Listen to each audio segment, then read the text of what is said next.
escape the dungeon.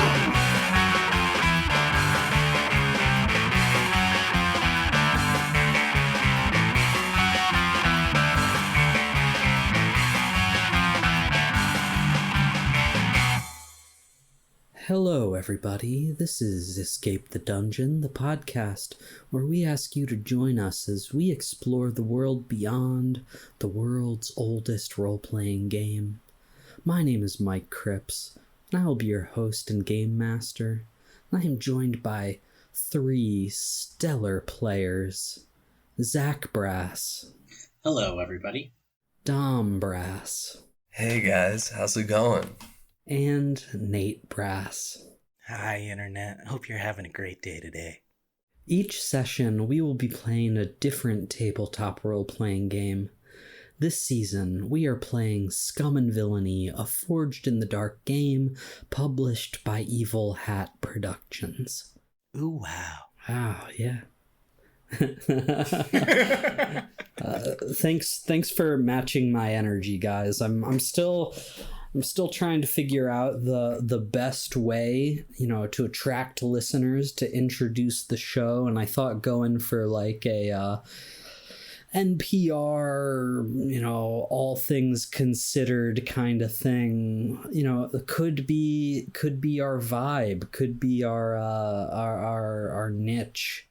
Yeah, let's just play the whole game in a really relaxed state. Just kind of calm. Yeah, no, this is definitely, we figured it out, guys. We've got it. This was it the whole time. Assuming NPR still exists by the time this comes out, given, let's not set anything in stone. Let's not get ahead of ourselves here. I've got a few other styles I think might be interesting to try out. So listeners, stay tuned. Help us decide what our intro genre should be. Yeah, you can actually go on our app and vote in between episodes. And whichever one gets the most votes, that's what we'll do next. I promise. That's the dumbest. I hate you. I swear we don't pre-record these by the season. So send your vote for however you think we should introduce the show next episode to... I think we should do an animatic. Can't we just release content and just have fans do that for us? Guys, I have a top of the show banter idea for this episode. I'm worried it might be a little too mean and you guys might get mad at me.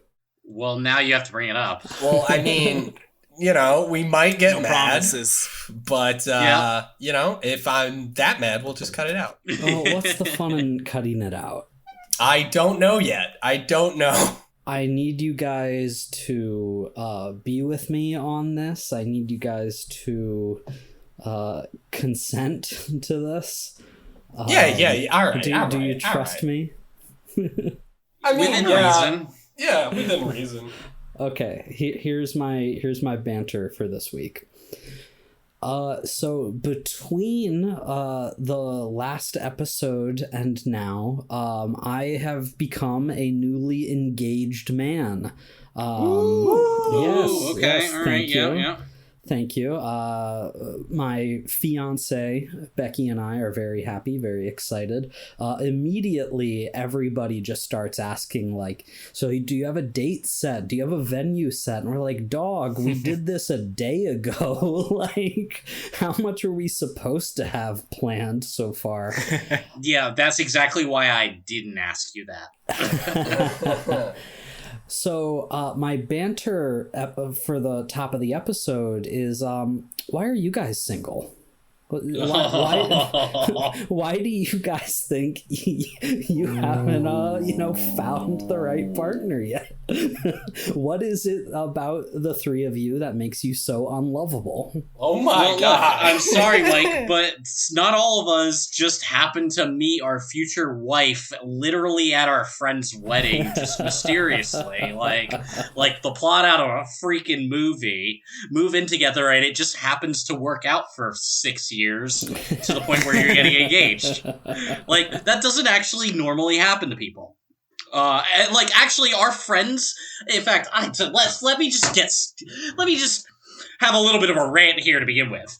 You know, our immediate high school group of the four of us that initially started playing the game that shall not be named together for the first time. We got Voldemort?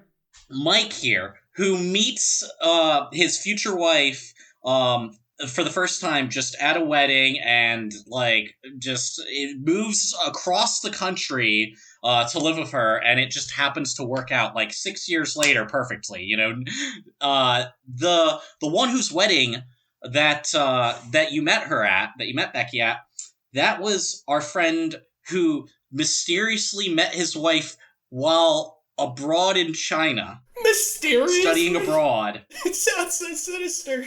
Yeah, no, I know, but I mean, great, they're two of my best friends, but that whole thing, I mean, it's a complicated story, I mean. Oh, yeah, I mean, that's a lot. And not even just the China thing, their whole thing sounds like a freaking movie. And then, our other friend is like, oh yeah, by the way, I married this girl I had a crush on back in high school after we never dated, years apart, had our whole entire love lives, and then decided in our mid to late 20s, you know what, we're gonna settle down together. That's all very interesting, Zach, but it doesn't answer my question about why nobody loves you. I'm really bad at texting. Yes. That's real. I don't know how to regulate emotion through texts, and that can be very off-putting to someone in the beginning stages of a relationship. That's my answer. I'm a lone wolf, guys. All right, I've got ambitions. I've got drives. I can't be held down right now. All right. He's afraid of sex. Wow, wow. Okay, dude, I see how it is. Low blow. Wow, yeah, that's pretty messed up. But whatever, man. I didn't make fun of your answer. You can. It's true. Nate, I'm curious because you are the youngest of us. Because really, you're on the cusp of Gen Z, really. Not even the cusp. I'm Generation Ant. Well, what are the Zoomers doing these days? Are they Tindering? Are you Tindering? Are we beyond Tinder? I think Tinder's for old people now, isn't it? Is Tinder the Facebook of dating apps now? Tinder is for hookups. If you want a relationship, Hinge and Bumble are kind of more for that. Bumble's kind of in between Hinge and Tinder. I genuinely don't even know what Hinge is. It's a dating app. You should. They're better. I don't really use online dating anymore. It's just, you know what? I've had way more success meeting people randomly. Yeah, because you use Tinder. No one gets a good date from Tinder. You get a decent fuck. That's the best you'll get. Yeah, I mean, look, I mean, it's just a whole thing. You know how much time and effort you got to put into online dating? I don't care about you until, at least the third date. Damn. Savage. I mean, look, honestly... yo, girl, I'm not about it, all right? We got to go on a couple more dates first. Online dating kind of gets rid of that shitty first date. I feel like the first date becomes the first 2 dates, kind of you already know a little bit. You don't have to do as much bullshit. And especially the older I get, the more people are like, hey, we've been through these online dates. Let's cut the bullshit. Which is great. Yeah, well, that's one thing that I've had more success with I have found something awesome since I've turned 25. Like my radius of people that will actually match me has gone up, and so I've gone on like a few dates with like women in like their 30s or like way late 20s, and it's awesome. They'll like pay 20s. They'll pay for themselves on dates. It's beautiful. Oh my god.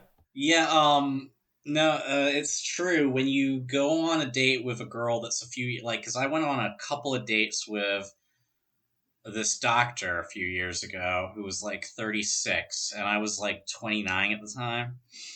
And it was great because she always offered to pay for everything. And I would sometimes say no. I would even offer to pay, but like she was like, "Nah, look, you know, I'm a doctor, and you're not."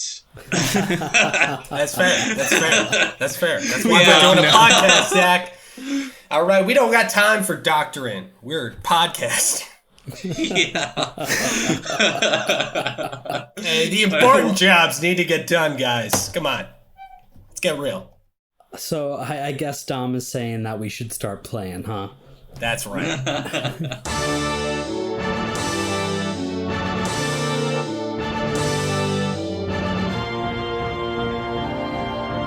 Welcome to the Procyon sector. After a perilous chase through the jungles of Akiti, our fearless bounty hunters, Crash, Cypher, and Gorpheus, have successfully bound the ferocious Faraniki in a snare. With their quarry captured, the crew's success seems all but certain, and payday looms on the horizon. But the lives of bounty hunters are never free from threats for too long. Join us as we find out what comes next in the story of the Phoenix 13 Team.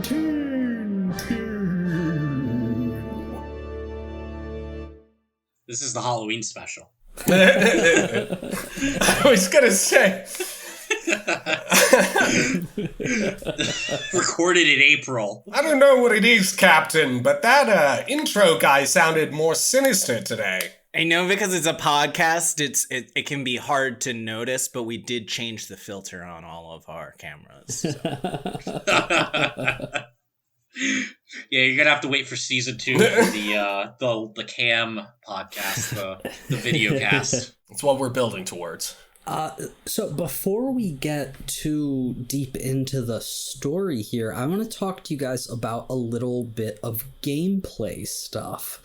Mechanics, nitty gritty, yeah, baby. Yeah, you asked us to read about this. I didn't. I was gonna, but then obviously, you know, we had to delay everything by an hour. That took up my afternoon. We're not getting to the thing I asked you to read about yet.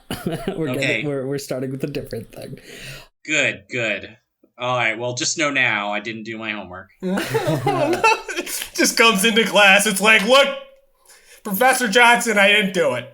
I didn't do the homework. Thank you for your honesty, Zach. Let's set the expectations low. So, I want to talk to you guys a little bit about progression in this game. And how this works by the book is at the end of every session, you're supposed to go through a list of questions about both your individual characters and your crew to see if you met certain requirements to gain experience points, for lack of a better term, towards various things.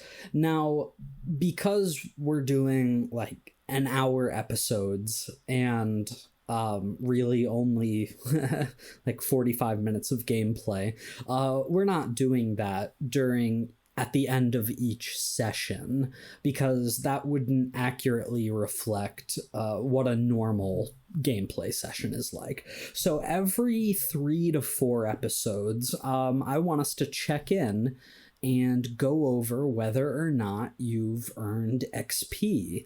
So if you guys look at your character sheets, each of you has a series of questions, and we're going to go through those real quick.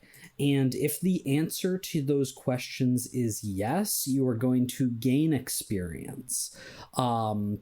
If the answers are no, you're not going to gain experience. But they're questions that are sort of designed to drive you to play your character in a certain way, true to your own vision of the character.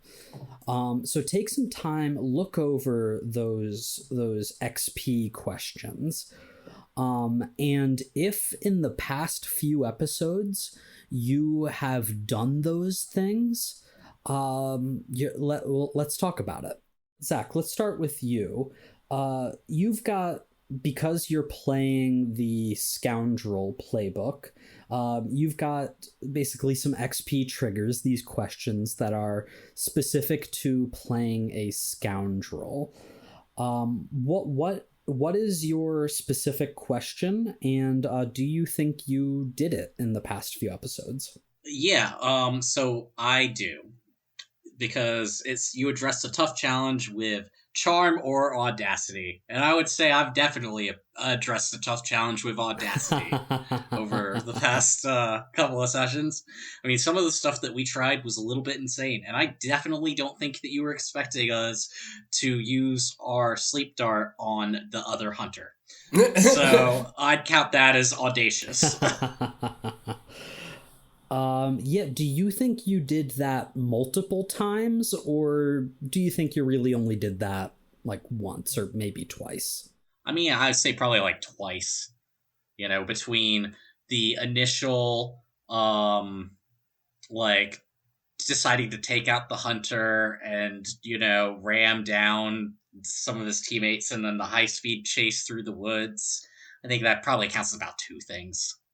Yeah, I think that sounds right. I think you were multiply audacious. So you're going to go ahead and mark 2 XP on your playbook advancement. How about Gorpheus, Dom? What is Gorpheus's playbook question? The second one, we're going with you addressed a tough challenge with the wisdom of the way. Do you feel you did that as Gorpheus in the past few episodes? So, on a, douchey mechanical thing, I could be like, he used his magic, but I didn't really feel like he did anything particularly wise. Like, I think there was some wisdom, but I wouldn't quite say that he did that, no. Okay, if you don't feel that way, you are not going to mark XP for your playbook. Yeah, but, absolutely not. Keep that in mind, like, as we continue, that in order to advance, you're gonna have to be maybe a little wiser. Nate, how about Cypher? What is your question as the pilot? Cypher's question is, you addressed a tough challenge with speed or flair. And do you feel you've done that adequately? I believe, yes, that Cypher is full of speed, full of flair. I would say the grappling hook, get out of the position would count as some flair. Trying to, kind of control the plants and the Grand Phareniki using speed. I think Cypher successfully managed to accomplish this. Yeah, I would totally agree. So if you feel you adequately did that, once, you can mark 1 XP. If you think that occurred multiple times, you can mark 2 XP. And then there are a few things that are more general beyond just your playbook. If you guys feel that you have expressed your character's beliefs, drives, heritage, or background, you can also mark 1 XP if you feel you did that like once over the last few episodes, or 2 XP if you think you did that multiple times.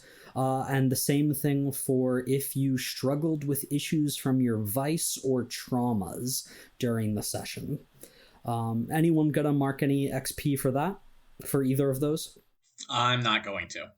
I do, however, have 2 previous experience marked from every time I roll a desperate action. Those are directly to the skills that you rolled. Yes, those are not playbook XP. Those are attribute XP. Oh, yeah. So those would Nice. go in either insight, prowess, or resolve, depending on the desperate action that you rolled. Beautiful. Well, it was scrap both times. I'm going to mark 1 because Cypher suffers from the trauma of that makes them reckless. And I believe their entire plan of I will lure the Grand Phareniki while you guys set up this trap and I'll just be bait and this will be awesome was absolutely bonkers insane and very reckless. Yeah, I'd agree with that. So go ahead and you can mark 1 XP for that.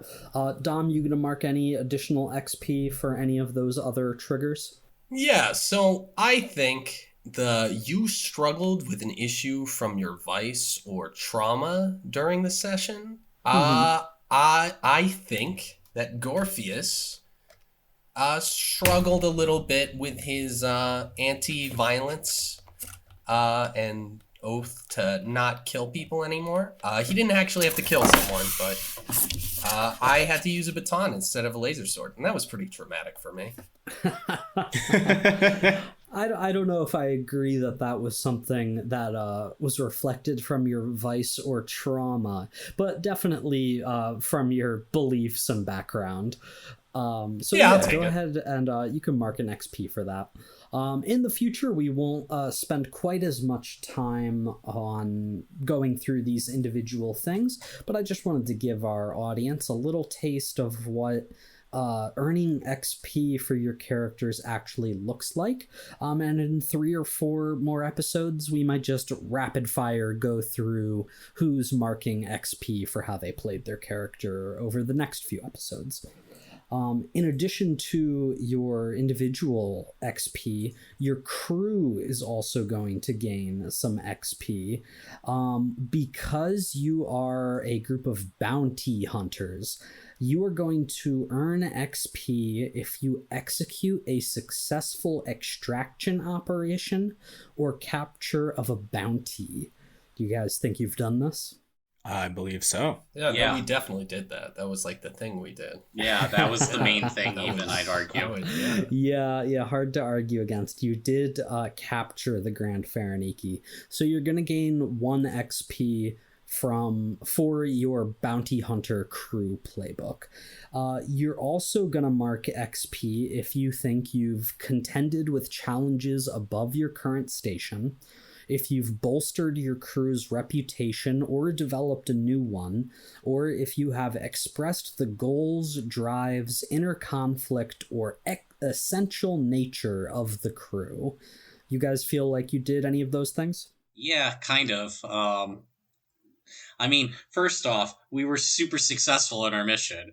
We definitely pissed some people off that will probably remember it. And, I mean, in general, I felt like the whole operation just really stunk of our style of operation. Yeah, that's some fair points. Yeah, I think our reputation is fearless, and so I think being like, yeah, we'll catch a Grand Phareniki on a couple speeder bikes kind of just matches our reputation. And you know what? We're going to do it right under the nose of this famous bounty hunter. Yeah, I think that's all fair. So I think, you guys can mark, let's say, 2 more XP for your crew playbook. There are, 8 segments on the XP tracks for all these different things. Your attributes, your character playbooks, your crew playbook. Whenever you hit 8, you essentially level up, we'll say. But we'll cross that bridge when we get there. Just keep that in mind. With all of that covered, let's jump back into the action. So, you guys have successfully wrapped up the Grand Phareniki in this metallic magnetic trap that Gorpheus used his power over the way to unleash and ensnare this predator, this 15-foot-long reptilian cat-like monstrosity with 3 tongues and razor-sharp claws, and it is thrashing against the trap that it is captured in. But because of how effectively you all really brought it down at close range and with the staring plan, it doesn't seem like it's gonna escape anytime soon. Which means that your job here on the planet Akiti is essentially done. Ooh, that was easy. We did it, Captain Crash! All right, boys, we're gonna eat well tonight. Well, after we get paid, at least. Yeah, that's right. I thought you were talking about the Faraniki. I was like, we shouldn't eat that. Oh, no, I wouldn't That doesn't eat. seem like a good idea, considering, we could get paid for it. But no, your thing was smarter. You get it. We're going to the best space club in the galaxy. Is that the best investment of our new goals? We could, upgrade the ship or something. Oh, come on. Don't you want to live a little? Well, I suppose, yeah, sure. If that's what we're doing, I guess. That's the spirit. Anyway, first our payday, am I right? Yeah, we should get out of here, like, right now. Yeah, so, let's, kind of get this thing attached to the bigger bike here. Maybe we can tie it between the two, Is the other bike in working condition, Cypher? Oh, no, you're right. We could send someone to get the ship and bring it over here. I would suggest we maybe move pretty quickly.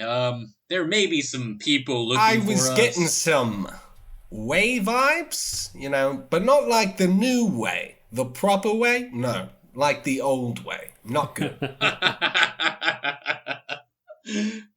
Yeah, well, I don't even know what he's talking about. I'm thinking about the fact that, we just took out a team of highly trained hunters back there, and, well, I don't know how long they're gonna stay down, if you catch my drift, so maybe we want to get out of here before they decide to hunt us. That is a good plan. Yeah, let's definitely get out of here. Alright, so we're gonna try and, I don't know, attach this Faraniki to the speeder. Yeah, I think your 2-seater probably has like some kind of latch or something that you can use to like drag cargo, that you can sort of jerry-rig to drag the captured Grand Faraniki behind you as you go. The single-seater that Cypher was on is pretty badly damaged. It is not currently in flying condition because those claws of the creature just really just rended right through it. But I think you're also able to attach that as well to drag, but you're gonna be moving pretty slow through the jungle. Well, we gotta do what we gotta do. Okay, this is fine. I'm not worried at all. Alright, well, obviously I should pilot since Cypher already destroyed his speeder. What are you talking about? I am much better pilot than you. Well, I mean, evidence suggests otherwise. Look, I was the bait. The bait is supposed to get attacked. Then you were here. You trapped the being. That was a perfect mission. Alright, fine. It was an alright mission. More perfect if... Well, anyway, look, fine. You do your thing. I guess I'm paying you for something. Yeah, no, I agree. I think Cypher should do the driving. The captain thinks he's a better driver. And so the three of you hop on the 2-seater bike and start to slowly hover through the jungle back to the base camp where your ship, the Phoenix 13, is currently docked. You're like looking over your shoulders the entire time, waiting for either the hunters that you encountered before, or perhaps this strange order of mystics that Gorpheus has felt out there in the jungle. But you drive through the night, and as the sun rises in the Akiti sky the next morning, exhausted, you pull into the base camp station. The Grand Phareniki doesn't really stop fighting the entire time, but is not able to get out of this trap that Gorpheus has ensnared it in.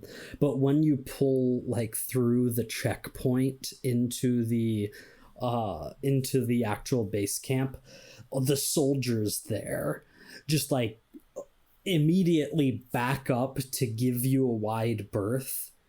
They're like looking around at each other like, what are we gonna do? Oh, that's a Grand Phareniki. What are we gonna do? When there's a sharp whistle in the that pierces the silence, and you see what looks to be like the captain of this border guard that is stationed here, looking down on you. And there's like this big turret on the wall that has rotated to pivot and stare down at you as this soldier hops off the turret and begins slowly descending the stairs towards you all. Hello there, we are big game hunters. As you can see, we are here to get back to the ship. Good to see you. And as you see the soldier, as she walks towards you, you can see like bags under her eyes. She looks very tired, but she's like staring intently at each of you. She holds herself with intensity. And she says, "Hello, my name is Asha Ravan, and I am the commander of Base Camp 1. I see you have brought a threat, contained as it may be, into my command. What is the meaning of this?" Why, hello, Commander. You see, me and my crew of highly expert mercenaries captured this, well, you can hardly call it a threat now, can you? It was a bit of child's play, if I do say so myself. But we captured this beast, and, well, we're going to take it on our way soon enough. We just need to replenish our supplies, and we'll be right out of your hair. Unless you want us to stay for a while. She looks over you, Crash, and says, "You are not welcome to stay a while in my base as long as that thing remains here." She reaches into her pocket and pulls like what would look like a remote detonator or trigger or something like that, and she gives it a light press. And you see the turret that she was on at the top of the wall that is now pointed down to you. Just a little burst of flame erupts out of it, just as like a little display. Oh, guess we're not staying for drinks then. We'll just replenish our supplies and we'll be out of your hair. If you wish to replenish your supplies here while you keep that thing in your presence, and a small smirk spreads across her face. Well, I'm afraid that, I must ask you to pay some fees. Well, now. No, what we'll do is... Cypher, why don't you stay and watch it? We'll just go in there and get everything we need. No, could we just... I mean, we can take off now, right? Like, immediately. Yeah, I was going to say, Captain, maybe we should just leave this place. These people, they seem like they are, how you say, cowards? I don't know. That wasn't good. She glares at Cypher. I mean, are afraid of a big old pussycat now, aren't you? He's a robot, and the Crash is... Captain Crash got hit in the head. We just want to leave. We're fine. The Grand Faraniki is cold-blooded. That is enough of a weakness that you should not fear a simple animal in a cage. No. Is it cold-blooded? She points at Cypher's leg, which is still, like... Steaming, I would assume, yeah. Yeah. Like, just wires exposed. Just smoking a little bit the entire time we're talking. Seems like it got you pretty good there, Urbot. Oh, no. There was a part of the plan, the bike, it was a little slow. Yeah, he crashed his speeder. I didn't crash the speeder. There was a little issue with the speeder. It was not very good. We should fix it.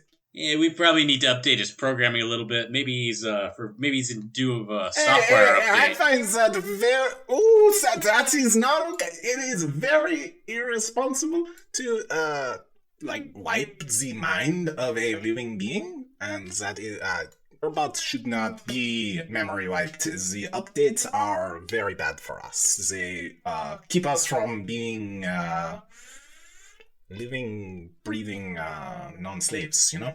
I mean, like, literally, I don't know if that's true. But, like on a kind of social... I read the book on this. It is true. Okay. Well, anyway.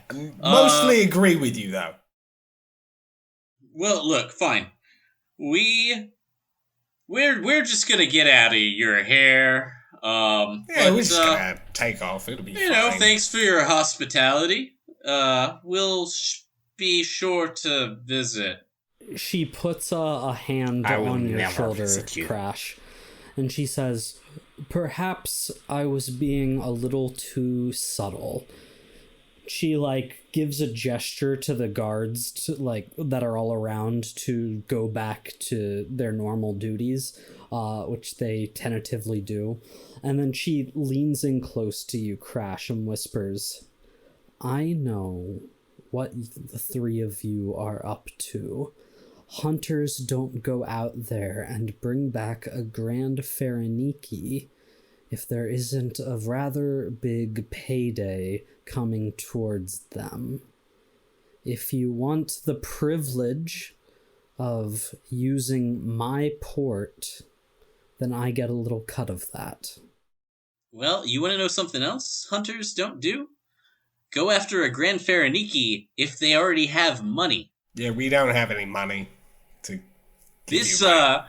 This is our dinner for the next month, so to speak. So, unfortunately, we're at a little bit of a standstill here.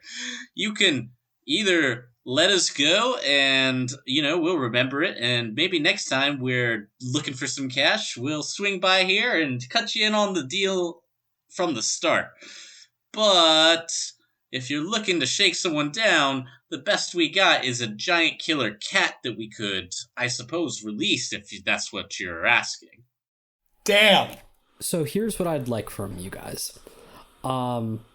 You can either make some kind of action roll to try and, negotiate out of this, talk your way out of this, like you're trying to do here. Or you can pay some creds. You do have 2 creds as a crew, I'll remind you. Obviously, you don't have to do that.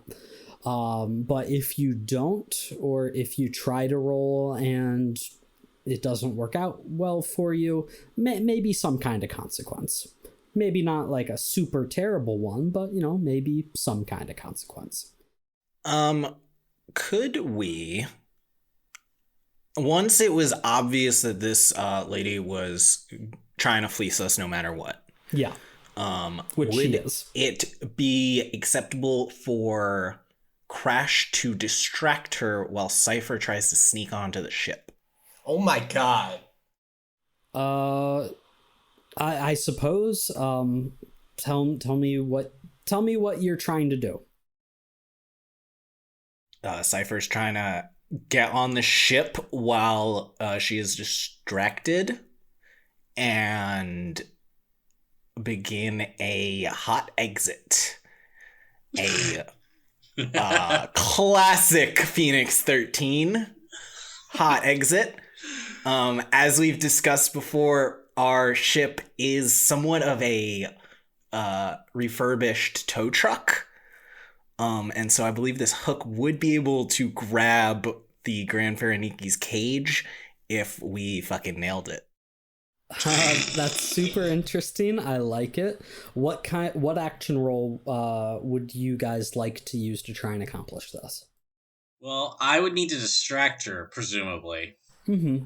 Which I think you're basically doing right now. Yeah. So I think that would be a helm from Cypher with an aid action, possibly? Yeah, maybe a sway or whatever order you or want yeah, to if do. you want him to roll for the distraction, that's I don't think that's necessary. Like if you're really only trying to like keep her talking, and like not trying to sway the conversation in one direction or the other, I don't think that's a necessary role. But so Cypher, as they try to sneak onto the ship, perform the hot exit. Sure, a helm roll sounds good to me. We'll call this a risky standard helm roll. okay. I like to think like once she started going in at us, the captain just kind of put a hand behind his back and like made a symbol for like hot exit, let's go.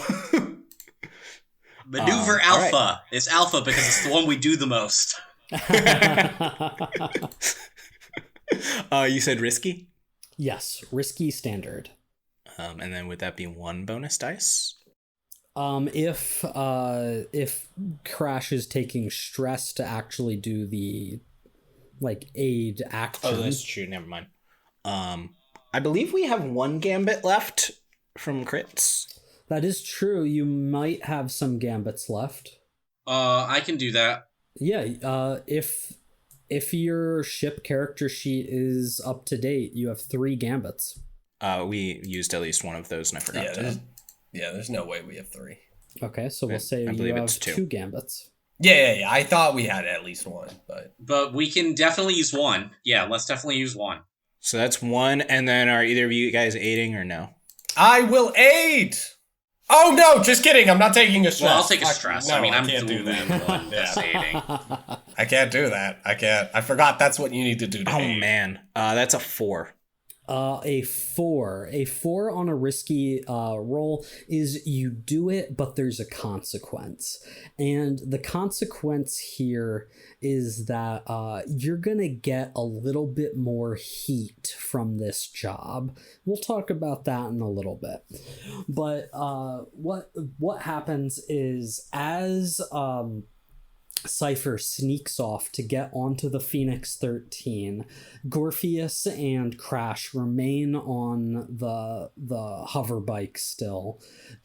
Crash keeping this commander of the base camp talking, and all of a sudden the Phoenix 13 like smoke erupts from its jets. It like shakes off the ground. The commander like pivots to look at what's happening as all of a sudden a ship just rockets to life, flies dangerously low through the base camp, dragging a tow truck hook, a giant tow truck hook, along the ground before it catches on the hover bike. So now as the Phoenix 13 takes off into the sky, flying beyond the base camp and into the jungle, it is dragging the two-seater hover bike, which Gorpheus and Crash are holding on to for dear life,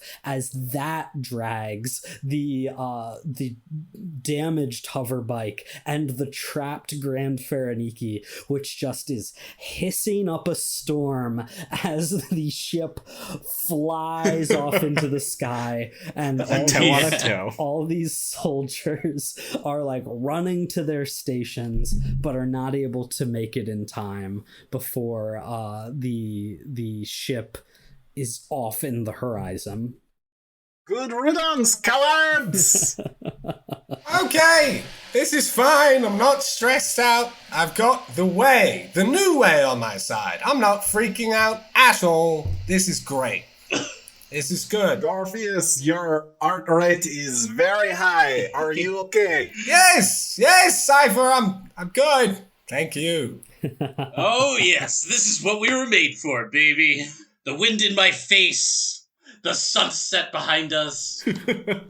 And as the ship flies off, Cypher, you are able to like retract to the tow line to pull the hover bike and your crew members and the damaged bike and your quarry all into the ship.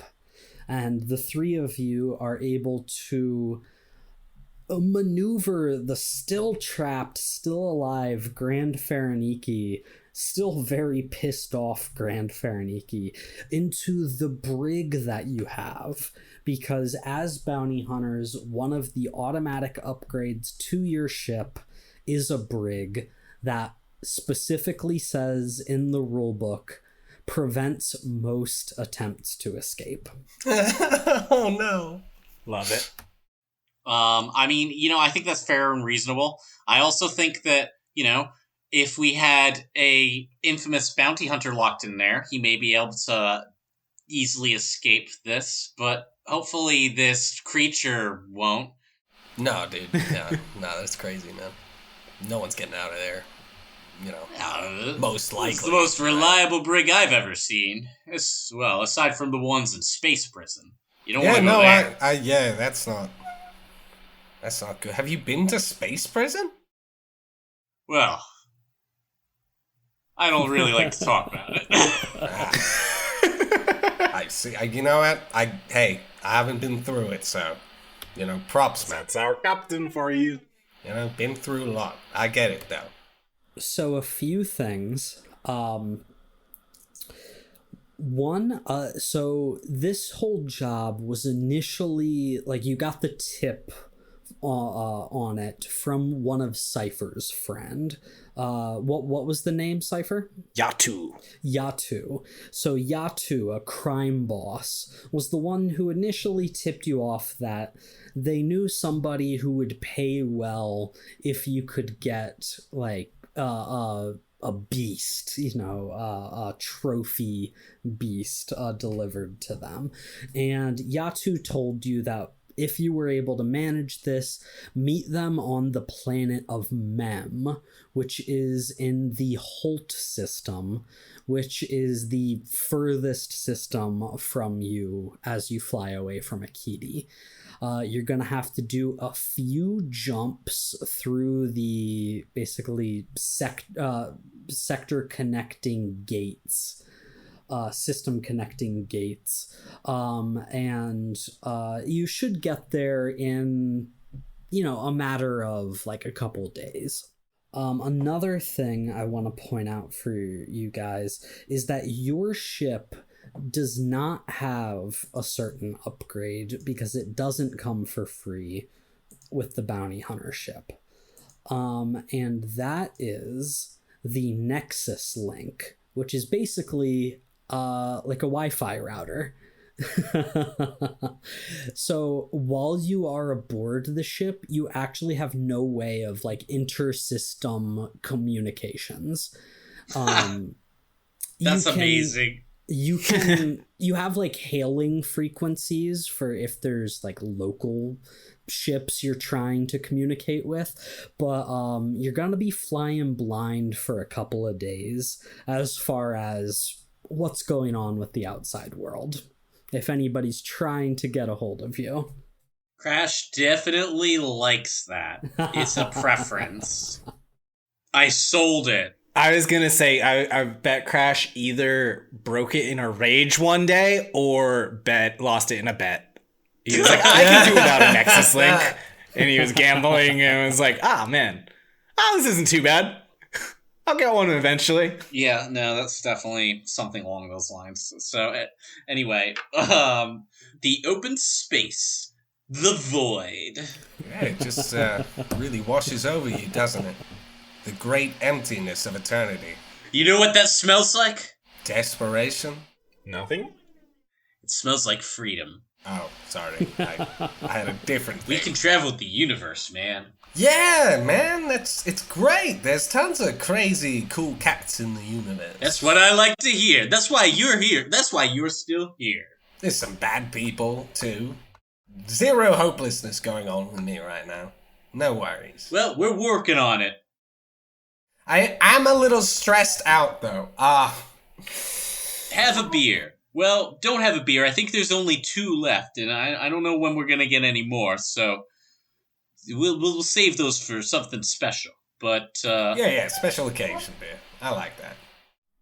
Anything in particular you guys have in mind? Any scenes you want to have or anything for over the next couple days as you travel to the planet Mem?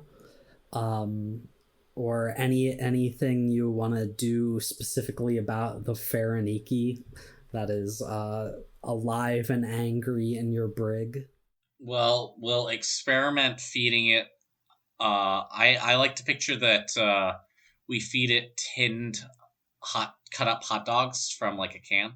I mean, that's what we would feed it, yeah. Those are cheap, and we definitely have some of them because of how cheap they are, and they go well in the instant noodles. There you go.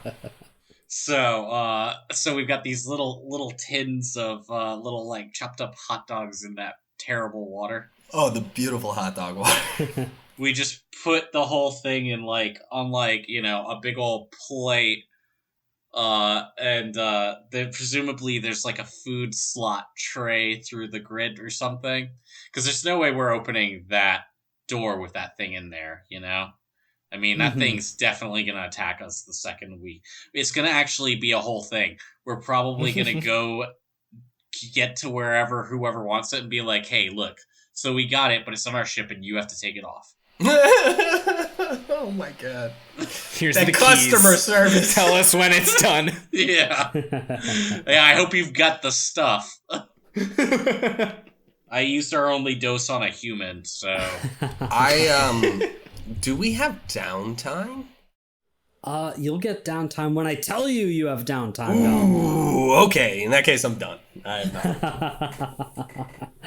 not. And so you guys spend the next couple days traveling from the Breck system through this like large cosmic gate at the end of the system that allows you to basically go warp speed into the Iota system, and then through the Iota system into the Rin system.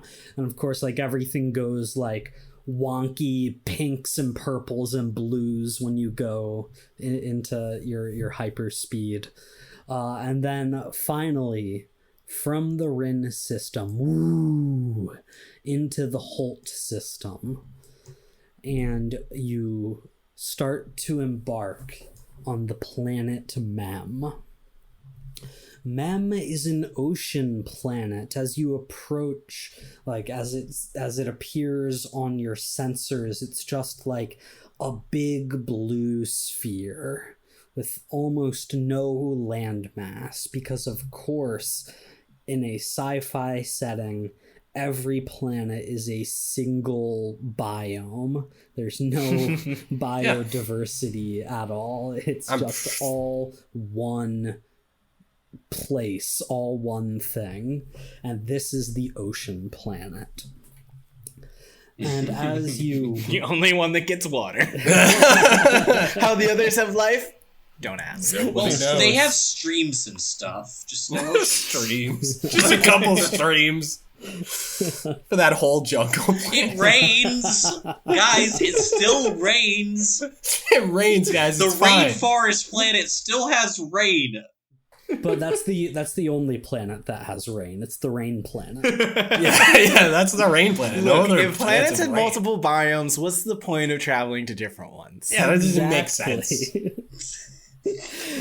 And so you guys begin to descend upon the planet Mem, and as you enter the atmosphere and get to the surface of the planet, you do see ocean water as far as the eye can see, but jutting up from the oceans are these spires of like glass and iron and metal that form buildings, and you can see ships that are landing upon the docking bays of these like transparent spire buildings.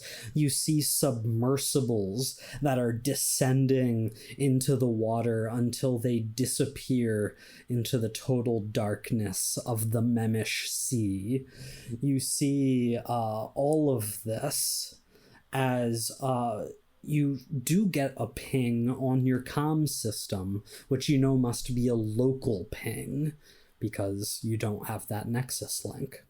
Ooh, park over there. There's definitely room over there. Hold on. There was a parking spot over here. No. All right, hold on. There's a call. Shut up. Cypher, you're all right. I hit the button.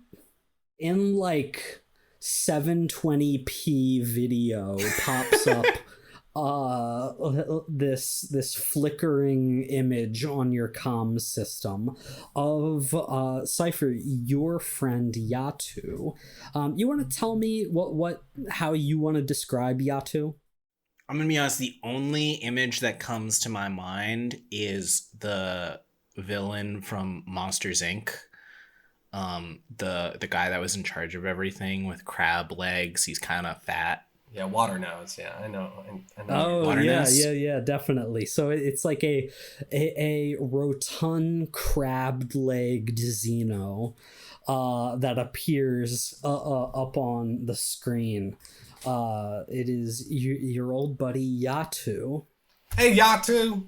Oh, what's shaking, my man? We got your alien thing. Yes, excellent. Well done, Cypher and friends. I knew that you were the right ones to reach out to with this job. Oh, those creds are gonna be pouring in, I tell you. Oh, well, yeah, so you got any other jobs for us? Well, we're at it. That one was so easy, but we do need to probably work some more because, well, our buddy Cypher here broke one of the bikes. One thing at a time, Captain. One thing at a time.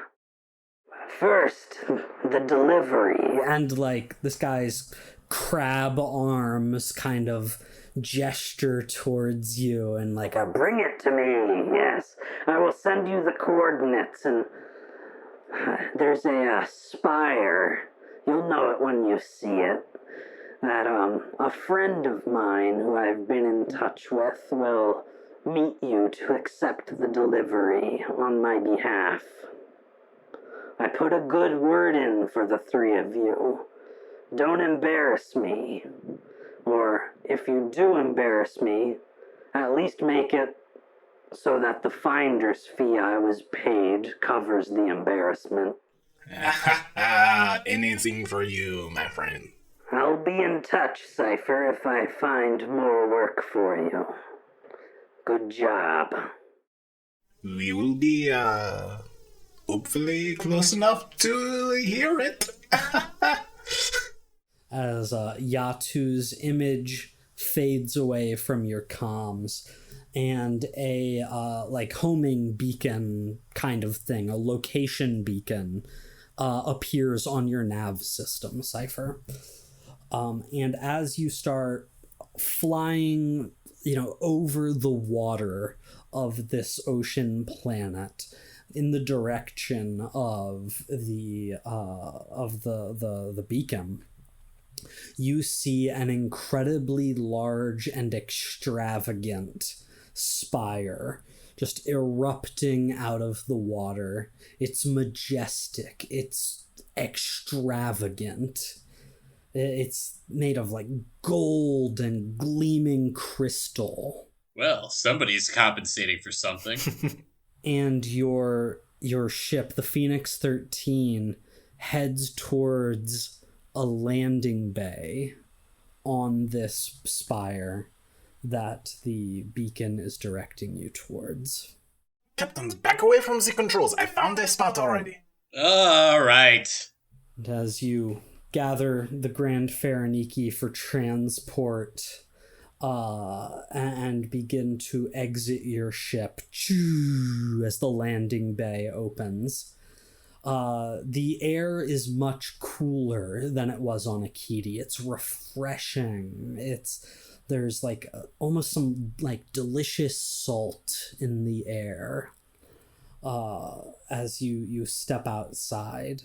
I always wanted to be a sea pirate when I was young.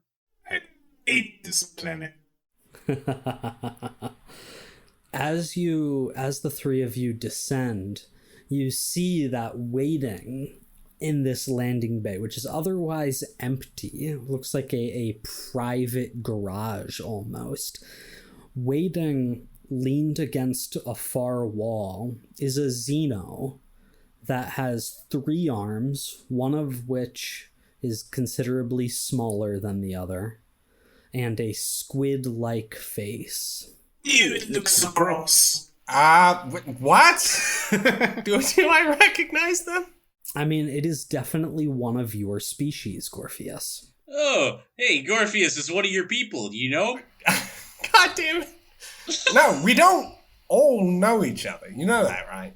Well, are you sure? You kind of looks like you might be related or something. Okay, that's pretty racist, Captain no, Creds. I mean- I'm not gonna lie. We don't look similar. I mean, mutton. They have the arm, they have the noodles coming out of their face. You look pretty similar. Those are like the main features of like every one of my species. Well, I mean, they look like, I don't know, similar length and girth, too. I figured that maybe was the main distinguisher or something. Oh, okay, I see how it is. Yeah. So I guess every guy with hair looks just like you, right, Captain Crash? Exactly. My man, they wish they were as good looking as I am. Okay, cool. They look pretty similar. Excuse me, sir, Mr. Yatu's friend. You see this guy's face tentacles wriggle in a way that you understand, Gorpheus, is an expression of pure exasperation. As he stands up from his leaning position, like cracks his back, and starts walking towards the three of you. And as he approaches, he gives you a curt nod, but is otherwise silent. Hello there, are you a follower of the way as well? Okay, maybe not so many questions. Good to meet you, sir. I am Cypher. We are the bounty hunters that you were waiting for, I believe. Nice to meet you. I'm the captain, Crash Jordan. I am the greatest pilot in the galaxy, trademarked Cypher. I'm Gorpheus, and I do magic. Show him one of the card tricks. I'm not gonna show him the card tricks. I don't think he's gonna like those. They're not bad. The thin third arm reaches into a pocket and pulls out just like a gnarly looking syringe that he then grabs with one of his larger arms, walks past the three of you and just jams it right in the neck of the Grand Fariniki.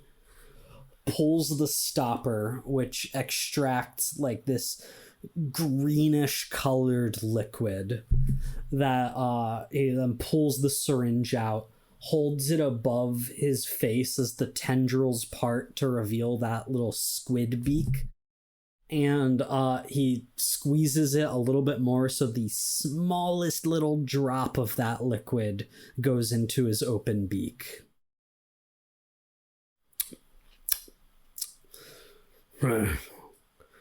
Adequate for amateurs. What do you mean? I mean, was it not a good enough one for you? Too small? Did feel like a bit of a runt, but it was the only one we could find. Oh, don't mind Chorgoth, says this voice that cuts through the garage that you're in, and you see emerging from some opening doors is a human man with very nice slicked back brown curly hair. He's wearing like these flowing robes. His hands are covered with jewelry as he daintily approaches you. Chorgoth fancies himself a hunter, much like the three of you. He's told me countless times that he would be able to acquire such a fine specimen as this for me, but I need to keep him around for my own needs.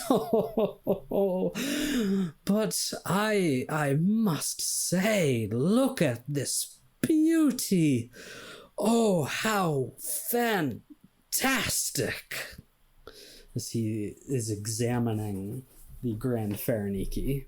Quite the specimen, if I do say myself. Yes. The biggest one on the planet, they said. I've only seen 4, maybe 5 larger than this one in my time, and I have seen quite a number in my time. I bet you've seen plenty. Oh, yes, I do so love these creatures.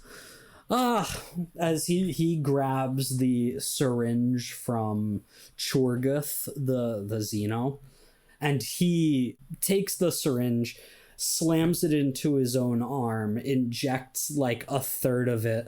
Oh, yes! That's the stuff! Well, Yeah, glad you like it. That's great. This is going well. So is it like a hallucinogen? Oh, that and so much more, my boy. Oh, Captain Crash, you don't want to mess with that. Never felt anything like it, and it isn't even refined yet. That will come later, must not. Well, are you planning on sharing? I figure. Flashbacks are so weird. Don't tell me you don't like a zap in the right circuits every now and then. This is not the time to be talking about the zaps. Oh, pardon my rudeness. I get so excited when a new creature comes in. And he, daintily extends a hand towards you, Crash. My name is Valis. I am so pleased to make your acquaintance. Well, the pleasure's all ours. I don't suppose you got any more work, though, for us. Oh, and speaking of work, we were gonna get paid for this, right? But of course, my boy, of course. And he's like running his fingers through your hair. Yes, Chorgoth, yes, pay the men, pay the crew here. And Chorgoth reaches with his third little hand into another pocket and pulls out a cred stick that he extends towards you. All right. So what do you guys think? Restaurant at the end of the universe? Or stay somewhere a little bit more local? Yeah, let's maybe go somewhere local, probably, right? thinking maybe we could take some of these credits and turn them into a couple more. Yes, I have many places I could recommend for you if you are staying local, and if you are, and he smiles this big, charming smile. The Turner Society always has opportunities for those that prove themselves. Turner Society, you don't say. How is the racing circuit? Tell you what, come by in a few days if you're still on Mem, and perhaps I can show you the circuit, and perhaps I can talk business with you all. Captain, I never thought I would say this. We must stay on Mem. I'm surprised you're saying it too, but you know what? This is my kind of planet. We got some surf, the fresh air, some wonderful people. Now, show me where the best drinks are. Yes, I will summon some servants who can show you around. I'm afraid I must retire myself. There's work to be done, as he says as he looks at the now, 2/3 full syringe of this goop. Chorgoth, please, get the creature. We must take it to the laboratory. Good day, Phoenix 13. I do so hope you will stay in touch. Oh, well, of course. We love our wonderful people around here. And thank you for your hospitality. And so as Valis and Chorgoth exit the garage, leaving the three of you with your ship, so ends the first job of the Phoenix 13. Well, they were just delightful, weren't they? They were freaky. Yeah, I wasn't crazy about it. Oh, nonsense. When you finish a job, we move from the job phase of the game into the downtime phase of the game. Let's go! I want to end this episode talking briefly about downtime. We'll get more into it next episode. But how downtime works is that there are 4 phases of downtime, and they have to be done in that precise order. You can't move to the next phase without finishing the previous one. The first phase of downtime is payout, baby. Let's you guys go! made some money. Make it rain. Specifically, as you get back on your ship, you take a look at the cred chip that you were given. You load it up, and you see that you have been paid 8 cred for this job. That is a major amount for a major job, enough to buy important ship parts. That is the equivalent of a treasure trove is the monetary value of 8 cred. A treasure trove. That sounds crazy. I mean, in all of the Powered by the Apocalypse games like this that I've ever played before, I've never seen 8 creds. We're fucking rich, baby. It's like 6 figures in my bank account. Like, it's just things that I've never seen before. Now, when you get your payout, you have to make a decision here. Because part of being a crew of spacefarers is that you've got some upkeep costs to pay to keep your ship running all right. We already know that the Phoenix 13 maybe doesn't run as smoothly as it could to begin with. So every time you complete a job, you're going to have to choose whether or not you want to pay upkeep costs. Upkeep cost is equal to the sum of your total system quality and crew quality divided by 4 rounded down. I know that's a little complicated, so I've already done the math for you. Because your comms are level 2 quality, your engines are level 2 quality, your weapons are level 1 quality, and your hull is level 1 quality, and your crew is actually level 0 quality. That's a sum of 6. 6 divided by 4, rounded down, you have to pay 1 cred to maintain the upkeep on your ship.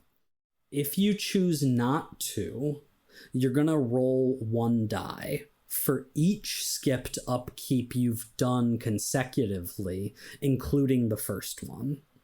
Depending on how you roll, there might be consequences to the ship. So it's your choice of whether you want to hold on to that 1 cred or whether you want to pay it. No, we've got 10 creds. We're gonna just do the upkeep this time. Okay, so you're gonna pay that 1. So you're gonna add 7 cred to the 2 that you currently have, bringing you to a total of 9 cred, which is a lot. Yeah, we're flushed. That's why we're going to the clubs tonight. You know, we're feeling rich, baby. We just got paid. This is probably the biggest payday most of us have ever seen. Absolutely. Now, the next thing that is going to happen, you're going to have to decide how you want to divvy up that cred. We'll talk about that next time. I'm going to end this episode by zooming out a little bit. We cut away from the crew of the Phoenix 13 because every time you finish a job, you also gain and lose status with the people that were affected by this job. And so we cut to the Turner Society. These 2 strange individuals that you just met, Valis and Chorguth, as Chorguth is dragging the captured Grand Phareniki through the halls of this magnificent spire. And the thing is still like thrashing and like angry and pissed off. And Valis, like as soon as you are out of sight, just says, Chorguth, please. It will be fresh enough. Just deal with it. And Chorguth grabs this large axe that like extends like a police baton that like folds out of this smaller contraption. That's awesome. Until it's this big axe that he just swings one-handed into the head of the Grand Phareniki, and it goes limp. Bro, Gorpheus, why didn't you do that? Bro. Valis says, thank you, Chorguth. Please take it to the lab. There is much work to be done. As Chorguth drags the Grand Phareniki carcass through the halls until reaching a large door that opens up, and we see dozens of Grand Phareniki bodies hanging from hooks with all sorts of wires and tubes coming out of them, as we see dozens of scientists hacking away at parts of it, extracting substances from parts of these creatures.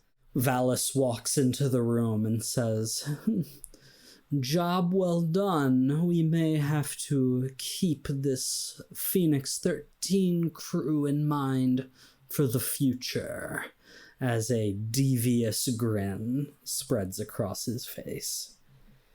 You have gained 1 status with the Turner Society. God damn it, I hate that guy.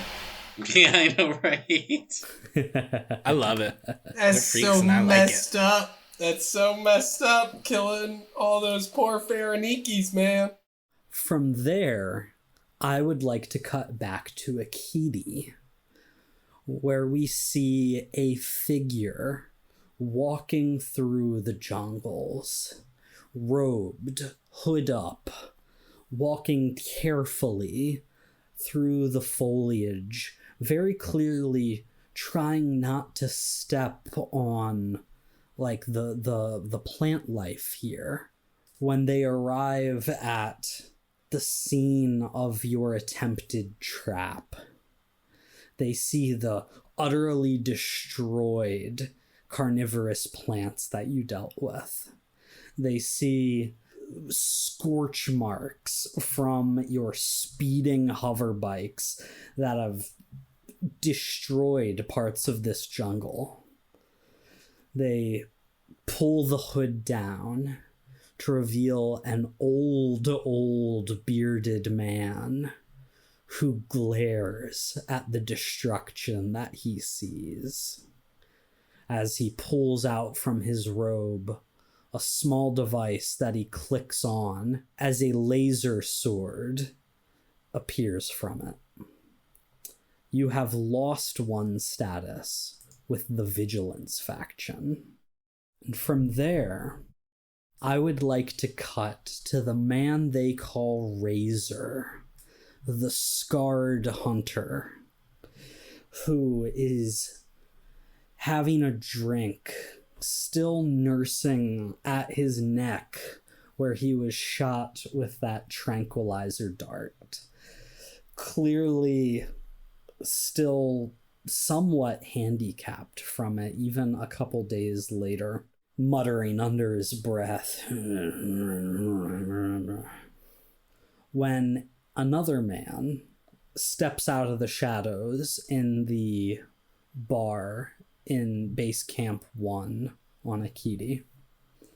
This man is dressed in like a business suit, but strangely enough is wearing a blindfold over his eyes and says, Razor, I have noticed that you failed to deliver the quarry that you were paid for in advance, I might remind you. And Razor turns with a sigh. Now listen up. Was that Razor's voice? I don't remember. I don't That's remember. his voice now. Yeah, Now listen up. I was this close, I swear. And look, give me a couple days and I'll be back out. I'll be back out in the jungle. Grand Faraniki for you, just like I promised. Just give me a couple days to get another crew ready. A few more days, Razor. You're already behind the delivery. You know that they're not going to be happy about this.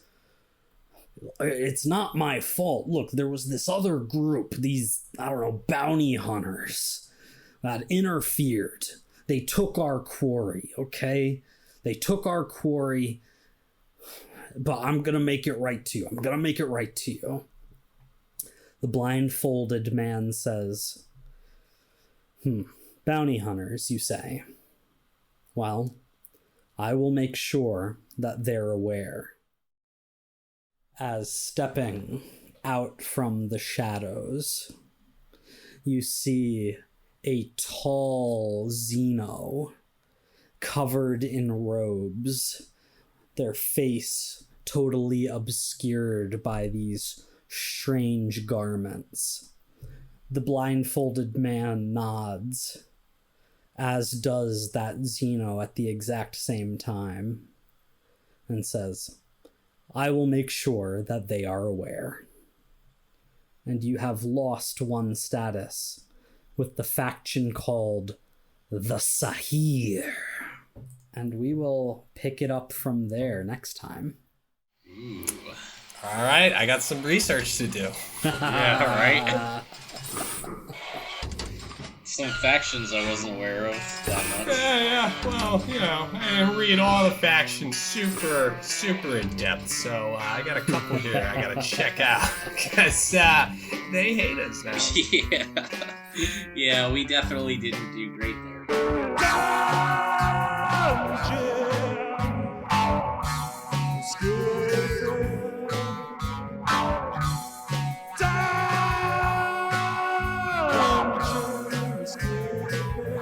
Thank you for listening to Escape the Dungeon. Escape the Dungeon is created by Dom Brass, Nate Brass, Zach Brass, and Mike Cripps, with editing and original music by Tyler Newell. If you enjoyed this show, please consider subscribing and leaving a 5-star review on your favorite podcast app. To find us on social media, go to escapethedungeonpod.com.